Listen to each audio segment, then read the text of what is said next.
Uh-huh. Celui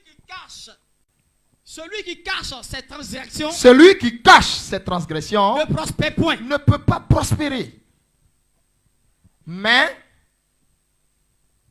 celui qui les avoue et les délaisse obtient miséricorde. Il obtient la miséricorde divine. Donc la quatrième étape de la prière ou école de la prière, c'est la confession. Dans la confession, je vous explique. Prenez votre temps quand vous arrivez sur cette étape. Prenez votre temps quand vous arrivez sur cette étape. Reconnaissez votre position de pécheur. Et humiliez-vous dans sa présence. Tu veux te repentir et c'est toi qui te repens et puis tu es là, tu es dans la chambre. Oh Seigneur, tu sais que je suis un pauvre pécheur. Je ne peux m'empêcher, Seigneur, de pécher. Je mens seulement. Oh Seigneur, frère, ton gros français, tu es dedans là. Hein? Et puis tu es arrêté, tu es en train de caresser la langue de Molière là. Frère. Alléluia. Il y en a pour se repentir seulement, pour dire ce qu'il a fait. Regarde. Oh Père, oh mon Père, quand je regarde les cieux, qui est comme toi? Oh merci Seigneur, pour ton amour. Quand je regarde les étoiles qui brillent au-dessus de ma maison, oh Seigneur, tu es bon. Seigneur, je viens à toi parce que j'ai péché. Pour dire ça là, tu avais besoin de passer où tu es passé là.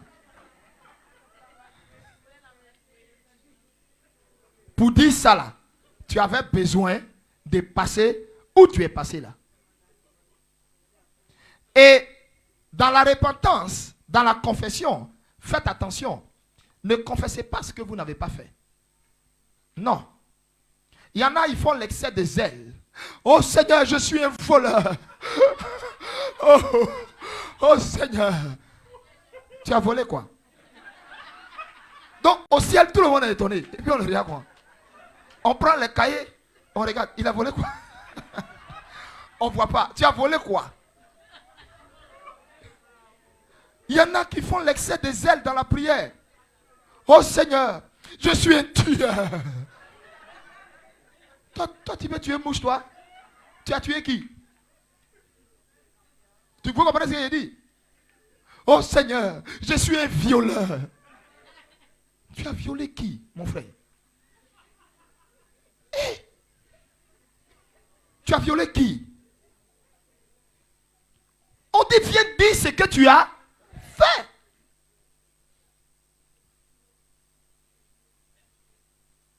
C'est comme, comment je vais vous illustrer ça? Moi je suis le papa. Je suis assis. Donnez-moi une chaise s'il vous plaît. Donnez-moi la chaise rouge.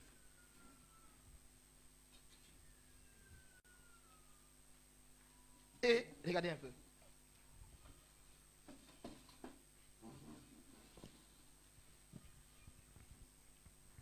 C'est-à-dire, je suis le Père, je suis le Seigneur, et je suis assis sur mon trône. Et tu viens à moi, tu viens me parler de quelque chose que tu as fait. On est d'accord? Moi je suis assis, je suis ton papa. Et tu quittes à l'école, tu viens. C'est vrai qu'à l'école tu t'es bagarré. C'est vrai que tu as parlé peut-être mal à ta maîtresse. Donc si tu viens là, c'est ce que tu as fait là-bas que tu vas m'expliquer. Mais tu viens, tu me dis, papa, il est chiant en classe. Hein? Oui, papa. Et il est chiant, petit caca vert. Mon petit.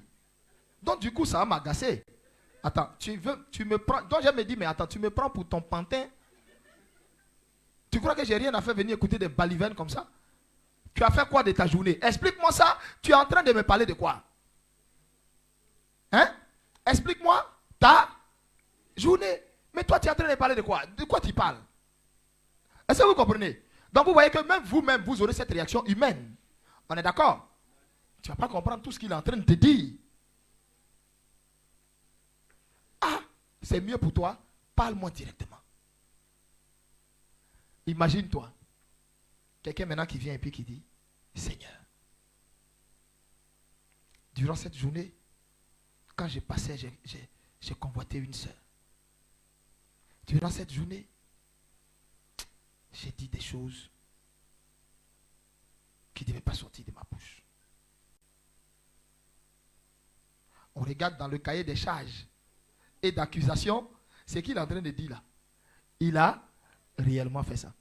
Maman, tu comprends un peu? Ah, on annule. Mais toi, tu es en train de parler de violeurs. On regarde dedans s'il y a viol, on ne voit pas. Donc, du coup, le ciel ne va même pas prendre en considération ta route. C'est un menteur. Même pour se repentir, il ment. C'est-à-dire, même dans sa repentance, il ment. Tu comprends? Voilà l'erreur que beaucoup font. Ils pensent que non, il faut dire des choses pour toucher le cœur de Dieu en fait. Tu n'as pas besoin de dire des choses pour toucher son cœur. Si vraiment tu t'es repenti sincèrement, c'est tout. Amen. Donc, première phase de la repentance, dites ce que vous avez réellement fait. Confessez ce que vous avez réellement fait. Et non ce que vous n'avez pas fait. Vous comprenez? Ça, c'est la première phase. Deuxième phase dans la repentance, je vous donne les différents points dans la confession. Parce que la confession a différents points. C'est ça que je suis en train de vous dire maintenant.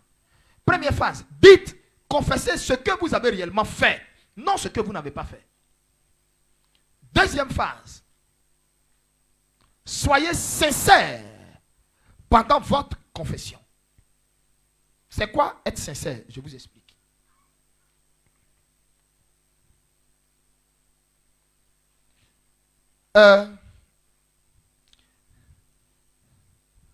Regardez.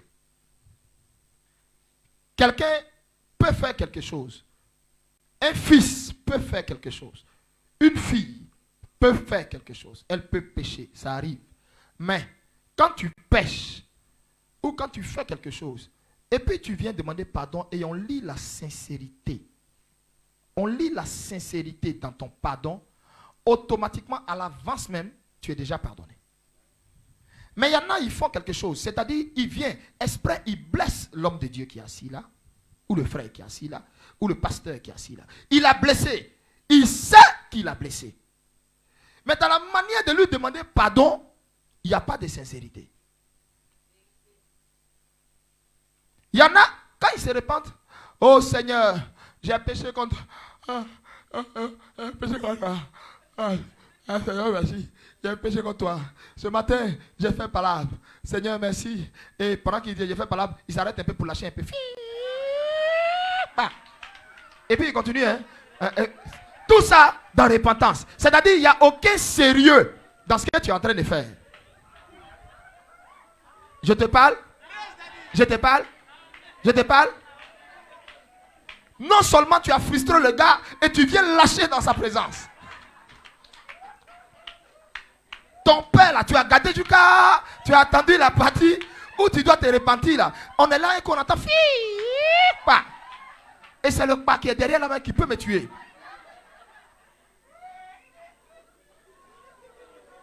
Toi-même l'odeur que tu viens de sortir là. Pendant que tu sais que tu as frustré le gars. Tu ne te gênes pas, hein?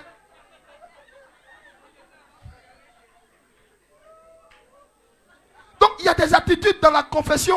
Quand tu regardes le gars même, tu as envie de faire quoi? Tu as envie de le gifler pour dire quitte devant moi. Ça ne t'arrive pas de voir ton enfant qui fait quelque chose et puis tu le regardes, tu ne vois même pas de quoi? De regret. Et ça, c'est la troisième étape. Après la sincérité, la troisième étape dans la confession, c'est le regret. Il faut regretter ça. Mais on ne voit même pas qu'elle regrette ce qu'elle a fait. C'est-à-dire ce qu'elle a fait là. Il y a pas, quand tu la regardes, il n'y a pas de regret sur elle. Tu le vois, il n'y a aucun regret sur lui. Il ne regrette même pas. Parce que quand quelqu'un regrette quelque chose, observe son attitude durant toute la période là. Tu vas voir que la personne se sent sale. La personne se sent mal. La personne se sent c'est-à-dire, la personne se sent sale. Mais quand quelqu'un ne regrette pas dans son attitude, tu le sais. Et là, comprends que sa faute ne lui est pas pardonnée. Même si toi tu dis, tu es mon fils, je te pardonne, tu es ma fille, je laisse. Dieu ne lui a pas pardonné. Elle ne sait pas. Châtiment de ça l'attend devant. Donc n'oubliez pas, si tu ne regrettes pas, je reprends, hein, on reprend depuis le début. Les principes de la confession sont, premièrement, confesser ce que vous avez fait, pas ce que vous n'avez pas fait. Mon ami, je n'ai pas volé, je ne vais pas dire j'ai volé. J'ai m'accusé pourquoi? Tu as compris maintenant? Tu as couché un garçon, Seigneur, j'ai couché un garçon. Et je vais mieux expliquer, confesser ce que vous avez fait là. Parce que ce côté-là, d'ailleurs là-bas, vous me suivez? D'ailleurs là-bas, c'est bon. Maman, toi, Djé, ça va? Isa, tu comprends bien? Hein? Mais je vais bien expliquer. Regardez ici. Quand je parle de confesser ce que vous avez réellement fait, qu'est-ce que je veux dire?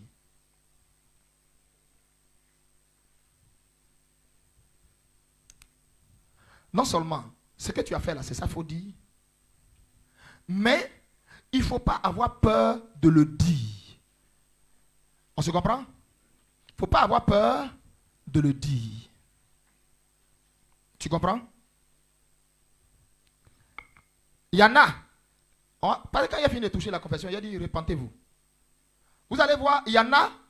Quand elle va arriver sur, ou s'il va arriver sur la partie où il sait qu'il a réellement fait ça, sa voix va baisser. Seigneur, pardon.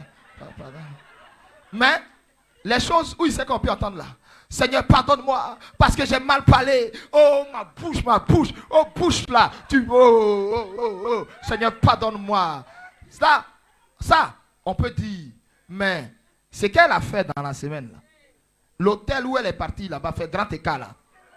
Elle ne peut pas, c'est-à-dire où elle est arrêtée là. Regardez, hein. Tu entends? Oh, Seigneur, pardon. Il y en a même là même où ils savent qu'ils doivent confesser là. C'est là maintenant ils rentrent en langue. Oh ramamamama. Oh rabababaye. Oh bababababa. Bab le feu dans ton bababa. On t'a dit on se répand en langue. Sorcier. Qui t'a dit que la repentance là on fait ça en langue? Et beaucoup de gens dans les églises se trompent. On parle de repentance, ils sont en train de parler en langue. Qui t'a dit que pendant la période de repentance on parle en langue? Dans la repentance, tu parles ton c'est-à-dire France, tu parles à haute et intelligible voix. On ne prie pas en esprit dans la repentance. On se repent. Si tu ne comprends pas français que c'est bêté, tu parles. Tu te repens en bêté. C'est en gouro, tu te repens en gouro. Si c'est français, tu parles, tu te repens. Mais oh rababa, oh mama, faut laisser ça. Quand l'onction va te laisser là, faut nous dire ce que tu... Donc, au ciel...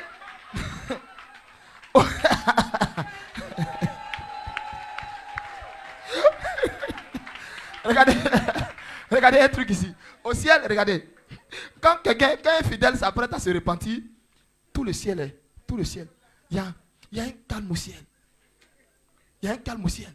Maintenant, tellement Dieu nous connaît, ce qu'il fait.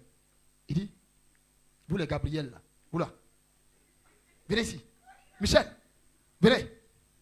Ma fille est en train de se repentir. Venez, elle est en train de se repentir. Oh, elle va toucher mon cœur. Oh, et puis tout le ciel s'élève comme ça. Et puis ça comme ça. Et puis maintenant, il y a un violoniste qui prend maintenant. Lui, il vient, lui-même il pleure déjà avant de commencer. Et puis il commence à jouer. Et puis un coup on entend. Oh rababaye. Oh maman. Le ciel fait oh. Dieu prend son trône, il dit oh. C'est-à-dire, tout le monde, Dieu soulève sa chaise, il dit mais c'est quoi ça?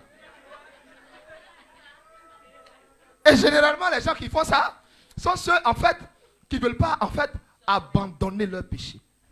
Vous comprenez? C'est la raison pour laquelle tu vois, il cache là. Il ne veut pas quoi? Qu'on a. Et celui qui cache ses transgressions, la Bible dit, il ne prospère. Relis encore le verset. Ils vont mieux comprendre. Ma fille, je suis né pour ça. Et je vais vous enseigner. Si Dieu te fait du bien, acclame-le ce matin.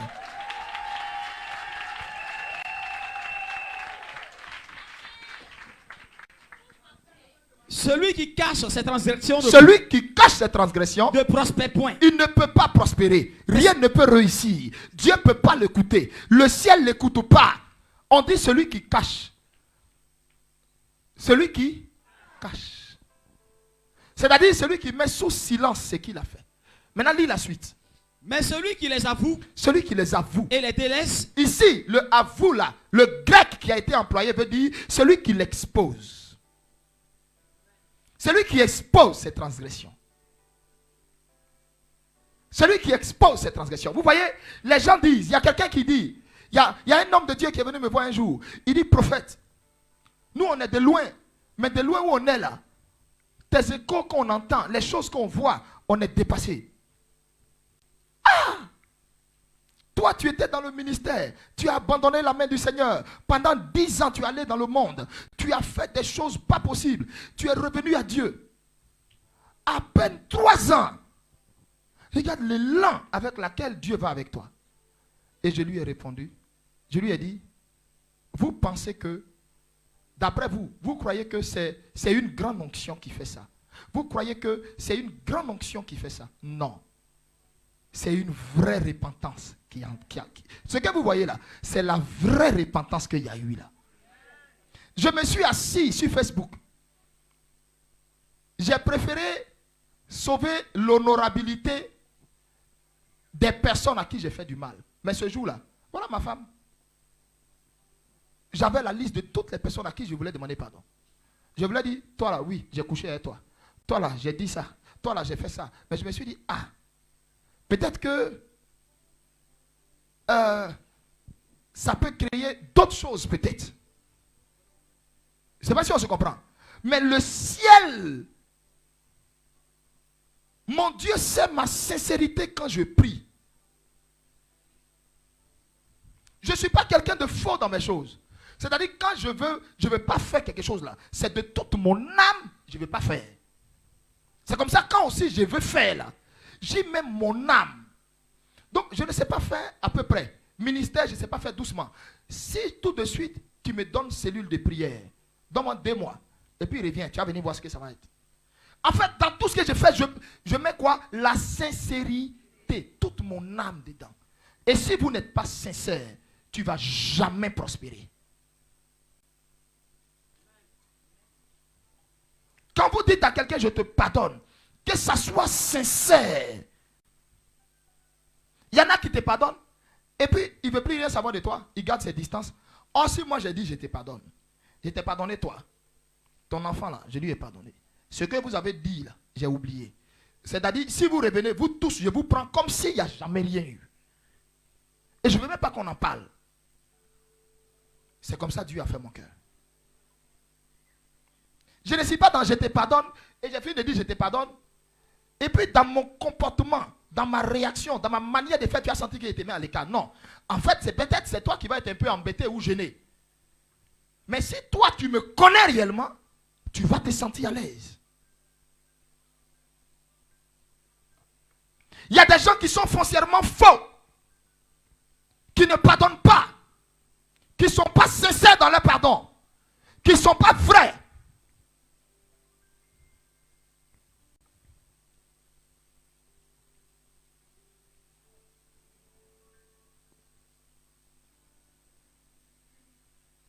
Mes choses, je les fais avec un cœur sincère.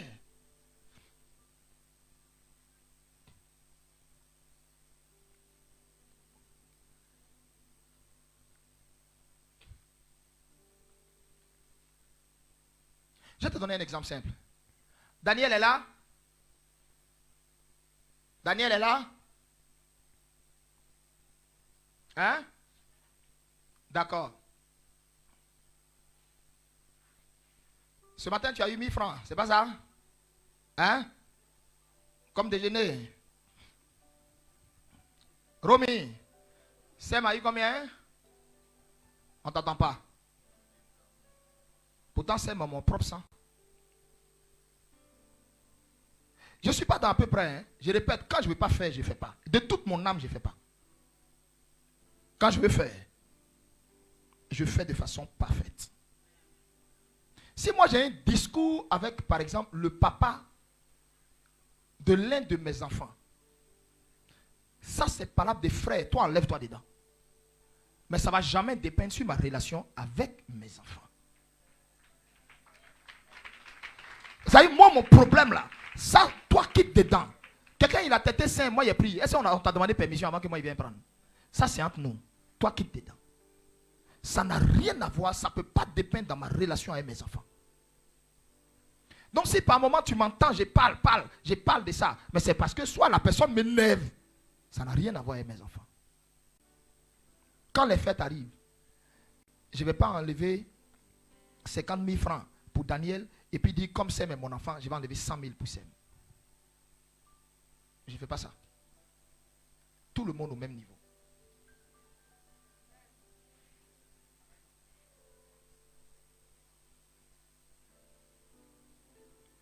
C'est vrai que Sem, à cause du sang, il peut avoir certaines faveurs. C'est logique, c'est normal. Mais si c'est quelque chose sur lequel je veux faire ensemble pour eux tous, je fais parfaitement.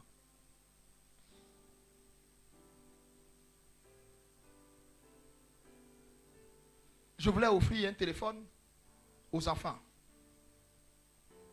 On arrive là-bas, Sem lui choisit Itel. Daniel choisit iPhone. De dire à Daniel, non, comme toi tu n'es pas mon sang, toi prends Itel, Semba. Je ne suis pas dans ce genre de conneries. J'ai mis chacun devant. Choisissez.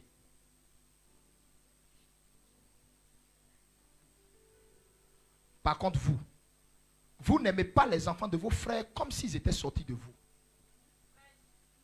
Et un homme qui n'est pas sincère ne peut pas prospérer. Je vous parle aujourd'hui du secret de ma bénédiction.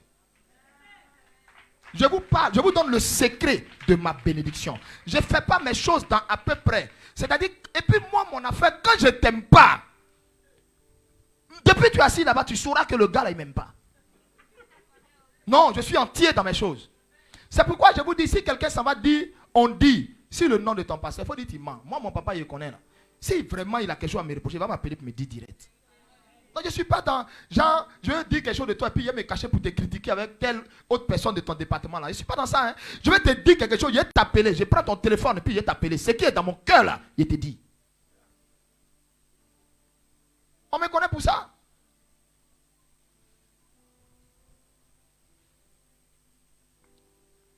À un moment donné, j'étais fâché, mais fâché contre mon fils Aïma. Voilà ma femme. Et ça, je ne vous le cache pas. J'ai fait 3 voire 4 mois. Quand j'ai pris, le nom d'Aïma ne sortait plus dans ma bouche. Ah, je ne le cache pas. Parce que j'ai aimé l'enfant. Je l'ai aimé comme de Aïma à Kossa. J'ai aimé Aïma comme pas possible. Parce qu'Aïma, lui, il m'a connu dans une église. De là-bas, il m'a suivi sans qu'il lui donne 5 francs. Et à un moment donné, il a commencé à se relâcher sur mon affaire. Et chaque fois, je parle à mon enfant. Je parle à mon enfant. Je parle à mon enfant, il ne comprend pas. Et je lui dis, regarde, pour le moment, toi, tu regardes avec tes yeux physiques. Tu as problème. Mais demain, tu vas avoir l'argent jusqu'à ton papa. Où Dieu t'a amené là, reste tranquille. Bon, il y a ces réalités aussi. Donc, tout ça faisait qu'il ne comprenait pas. Et du coup, lui qui l'a amené a pris sa place dans mon cœur. Son amour est monté un coup. Kossa et moi, tu ne peux pas entrer au milieu. Et moi, ça me faisait mal. Parce que je n'avais pas connu Kossa d'abord. Lui que j'ai connu, c'était Aïma. Mais quand ma fille, l'épouse de Madame Aïma, a pris le devant, quand elle a pris le devant, c'est pourquoi j'ai béni Dieu pour certaines femmes. Il y a des femmes de valeur. Vous savez, j'ai béni Dieu pour certaines femmes que vous avez mariées. Il y a des femmes, quand elles rentrent dans ta vie, elles vont te détruire. Mais il y en a là, elle va te pousser à l'élévation. Si ce n'était pas la femme d'Alfred, Alfred et moi, actuellement Alfred ne serait pas dans ce ministère. Mais Josie, le rôle que Josie a joué, c'est une femme. Josie. Josie.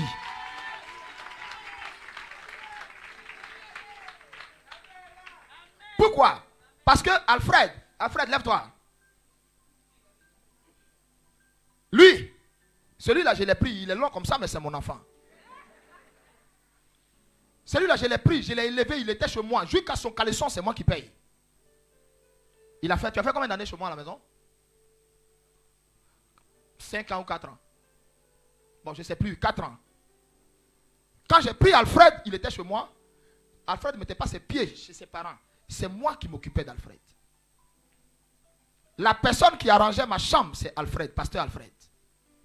Celui à qui je remettais l'argent, même s'il y a à cette époque-là, Dieu m'avait vraiment béni dans le ministère. Donc les deux personnes qui avaient accès à moi, ma chambre, à Alfred et puis Yo-Yo. À cette époque-là, j'avais compte. Ce qui est sûr, pour le moment, je n'ai pas, mais ça va venir. Amen. À cette époque-là, c'est à Yo-Yo que je remettais l'argent. C'est elle qui s'en va qui verse. Yo-Yo lave mes habits, elle va enlever les 60 000, les tant 1000, tant. Frère, c'était les deux personnes là qui géraient moi ma chambre. Et, suivez, hein, j'ai tellement aimé Alfred, tellement aimé cet enfant que je lui ai dit, quand je vais me marier, je vais te prendre et c'est moi qui vais célébrer ton mariage. Cet honneur-là, ne me l'arrache pas en tant que ton père. À ma grande surprise, ça a coïncidé avec la période où moi, le royaume des ténèbres s'est levé contre ma vie. Et puis j'ai péché. J'ai renié Dieu. Je suis allé devenir boucantier. On a chanté mon nom dans les bars. Ebisanga. Vraiment, Seigneur, le feu sur moi ce matin. Tous ceux qui ont mangé mon ayant dans les bars, là, le feu sur vous aussi. Mais vous allez vous convertir. Vous pensez que vous allez vous convertir. Des gens comme ça m'ont amené, moi, à aller vendre mon âme pour avoir l'argent. Mais vous allez vous convertir. C'est le Seigneur qui n'a pas voulu que je meure là-bas. Sinon, j'étais prêt à tout pour l'argent. Toi, tu ne sais pas, hein? J'étais prêt à tout pour l'argent. Mais c'est Dieu qui n'a pas voulu que ça réussisse parce que j'étais né pour faire ce que je suis en train de faire là. Tu m'entends? Et lui, il s'est levé. Quand moi, mon péché s'est révélé, mon petit est parti avec tout le monde.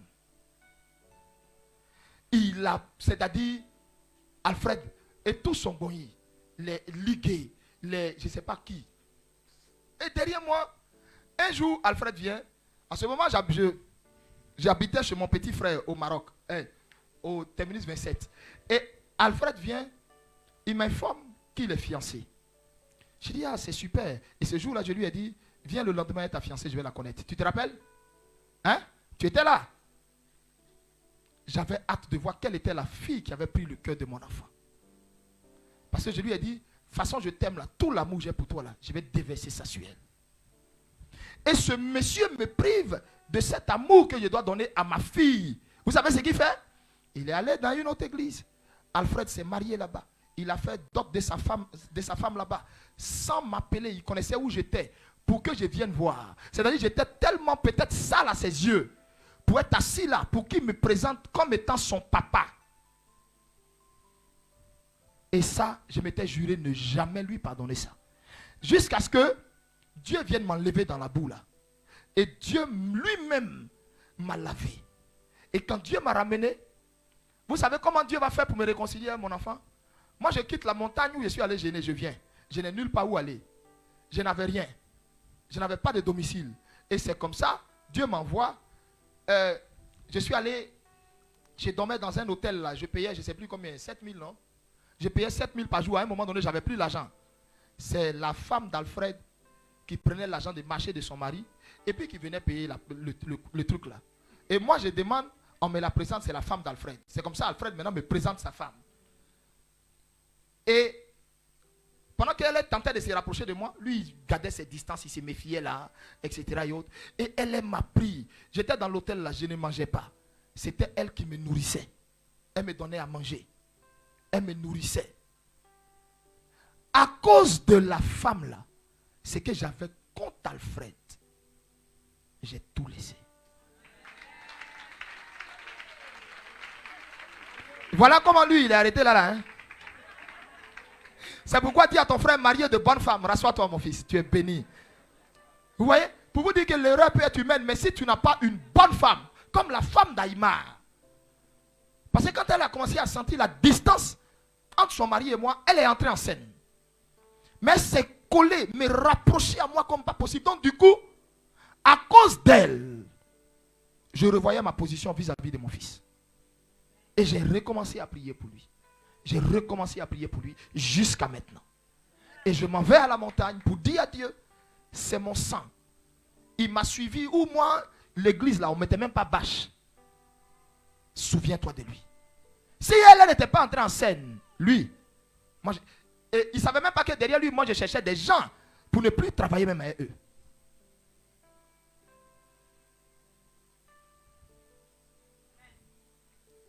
Dis à ton frère, aie une bonne femme. Et puis vous les femmes dites, je serai une bonne épouse. Parce qu'il y a des femmes où quand son mari a discours à quelqu'un, ah oui, moi, je suis d'accord, lui il ne faut rien faire lui. Je connais des femmes où si les enfants de ton frère sont chez toi, elle va te dire, ceux-là je ne vais pas les voir ici. Mais je bénis Dieu pour le cœur de la femme qu'il m'a donné.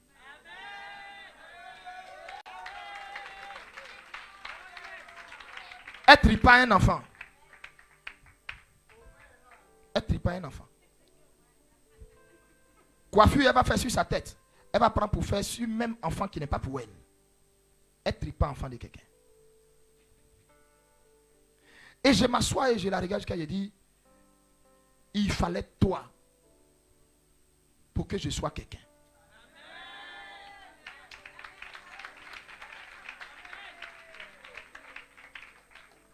Soyez de bonnes épouses. Je referme la parenthèse. Donc si tu n'es pas sincère, tu n'es pas vrai, c'est pas bon.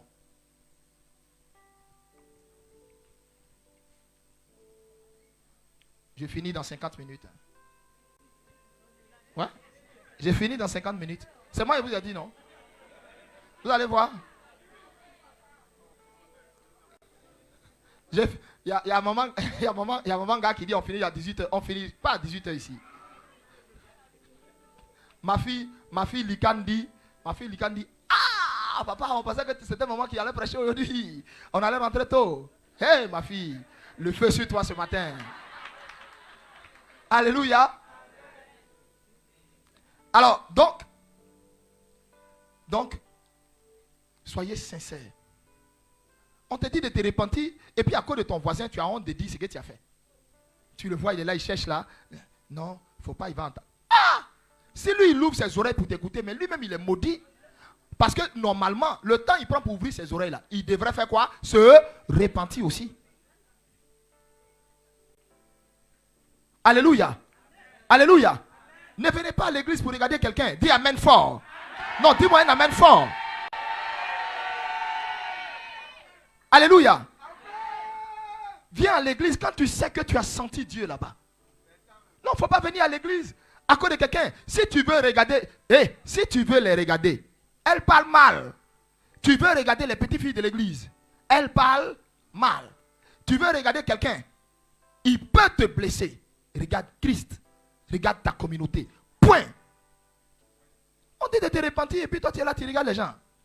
Toi tu crois que si tout de suite là on me dit, Dieu raconte tout ce que tu as fait. Mais à la minute moi je suis parti. Et quelqu'un qui est réellement mort au péché n'a pas honte d'avouer ce qu'il a fait. Si tu caches ce que tu as fait, il y a lieu de se poser des questions. Donc soyez sincères, soyez vrais. C'est pas ça? On est à quel point? Troisième étape, j'ai dit quoi? Voilà. Regrettez ce que vous avez fait. Regrettez. On n'a qu'à voir ça sur vous. On n'a qu'à sentir ça dans votre cœur. Les gens croient que quand on dit regretter, là, ça veut dire faut marcher comme ça. Ça, c'est le faux semblant. Le regret, tu n'as même pas besoin de marcher comme ça. On te voit dans tes yeux, on sent que tu regrettes. Quatrième point. Mettez vos émotions dans la confession. Ça, c'est le point le plus sensible. Je répète, j'ai dit quoi? Mettez quoi?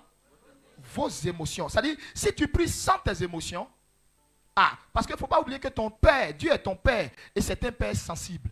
Donc, écoute-moi, si tu peux pleurer, fais quoi? Faut te lire. Peut-être pleure que tu as mis dessus en guassou là. Ça a touché son cœur, ça a glacé son cœur. Et c'est pas si on se comprend. Voilà. Mais quand toi-même tu pries, tu es en train de te repentir et puis ton visage est dur. Toi-même ton cœur est dur, ton front est dur, et puis en plus ton dos est dur. C'est-à-dire, tu pries, il n'y a aucune émotion sur toi. Papa Koudou, tu comprends, non? Prie, il faut qu'il y ait de l'émotion sur toi. Vous me comprenez? C'est pourquoi, dans la présence de Dieu, lâchez-vous. Lâchez-vous. Ce matin, si tu me demandes comment mes larmes sont sorties, je ne peux pas t'expliquer. C'est ça, la présence de Dieu. Quand tu es vrai avec lui, lâchez-vous. Quatrième niveau de la repentance.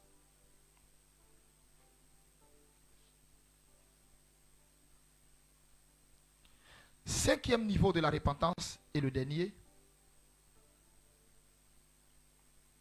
Faire intervenir Jésus-Christ comme avocat dans notre plaidoyer. Faire intervenir Jésus-Christ comme avocat dans notre plaidoyer. C'est-à-dire, pendant que tu es en train de parler là, au début là, Jésus, tu ne le fais pas intervenir dedans. Tu te répands. C'est toi qui avoues ce que tu as fait. Tu dis réellement. Ne cache pas. Dis. Parle. Maintenant, la cinquième étape, il faut faire rentrer maintenant ton avocat. Tu étais dans la salle d'accusation. Ton péché t'accusait, t'accablait. Maintenant, fais rentrer l'avocat. La Bible dit, nous avons un avocat devant le Père. C'est Christ. Donc, la cinquième étape, quand tu as fini de mettre tes émotions, tes larmes, tes pleurs, dis, Seigneur Jésus, tu es mon avocat. Viens, plaide ma cause. Viens, interviens dans mon cas. Jésus, pardon. Donc, quand tu fais maintenant entrer Jésus, quand Jésus entre en scène, Dieu apaise sa colère. Parce que le Seigneur ne peut rien refuser à Christ. La Bible dit, Dieu ne peut rien refuser à Christ. Donc, quand tu fais intervenir Jésus dans la cinquième étape, automatiquement, la colère de Dieu descend. Acclame le Seigneur Jésus.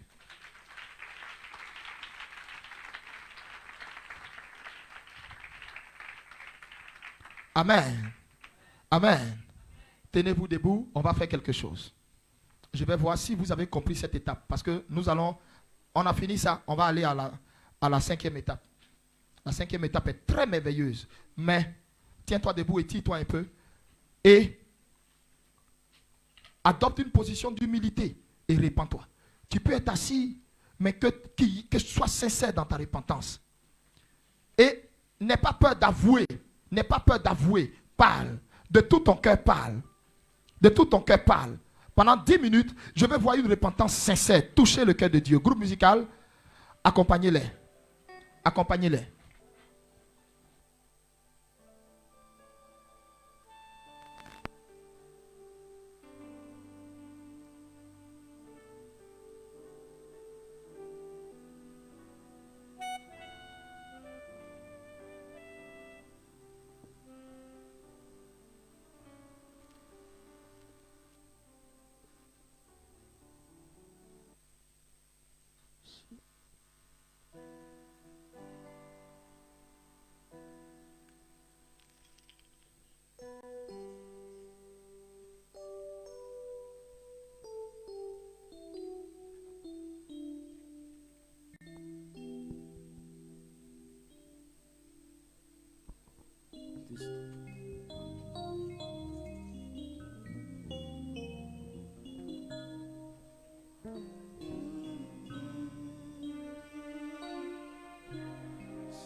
Grande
Jésus, Jésus.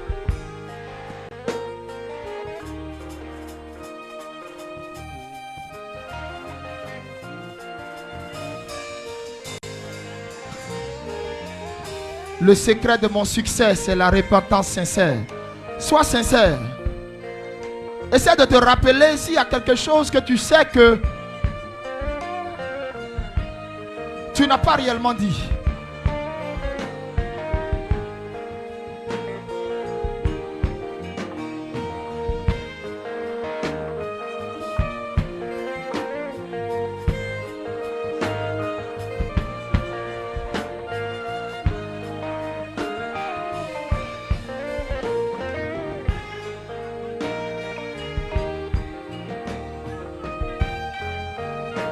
Oh, si tu pouvais vraiment comprendre cette étape et te vider ce matin. Te vider ce matin.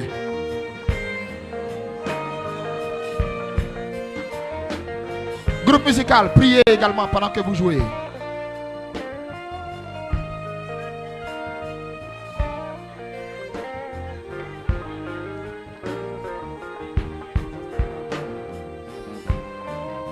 Ce qui a fait que Dieu a aimé David, c'est parce que David était un homme sincère.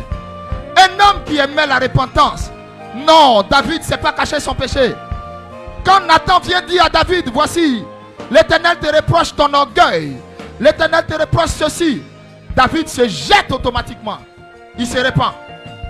C'est le seul homme de qui Dieu a dit dans la Bible, voici l'homme selon mon cœur. Dieu n'a jamais dit ça de Moïse.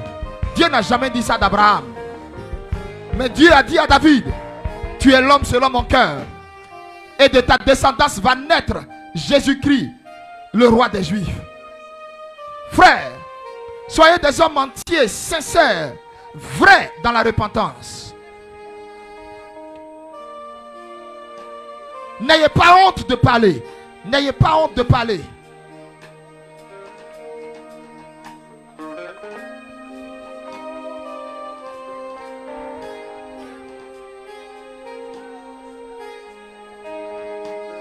Jesus.